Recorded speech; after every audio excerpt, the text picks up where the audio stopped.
Up to 12 lakh आपको कोई सा भी इनकम टैक्स नहीं देना। लेकिन कैसे? देखो भाई, अप टू 4 लाख आपको बनता है 0 टैक्स, और 4 से 8 लाख पे आपको बनता है 5% का टैक्स, और 8 से 12 लाख पे आपका बनता है 10% का टैक्स।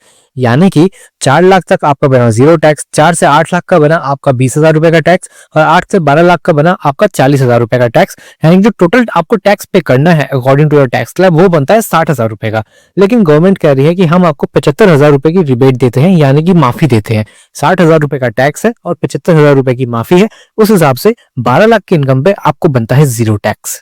और साथ ही साथ दिस लाइफ सेविंग ड्रग्स और मेडिसिन के प्राइस कम हो जाएंगे। EVs, mobile phones, frozen fish paste और leather jacket, shoes, belt, purse, यानी कि जो आपके काम का है, ये मोटरसाइकिल जिसकी कैपेसिटी 1600 सीसी तक की है, ये सारी चीजें जो है वो सस्ती हो जाएंगी, क्योंकि इन पे कस्टम ड्यूटी जो है वो कम कर दी जाएंगी। एंड इस टैक्स रिजीम के आने से पहले जो भी इंसान के पास 2 प्रॉपर्टीज होती थी, तो एक प्रॉपर्टी पे कोई भी टैक्स नहीं होता था और दूसरी प्रॉपर्टी पे टैक्स लगता था, और इवन जो उनकी रेंटल इनकम आ सकती है उस पे भी टैक्स लगता था, भले ही आपने रेंट पे वो प्रॉपर्टी चढ़ाई हो या ना चढ़ाई हो।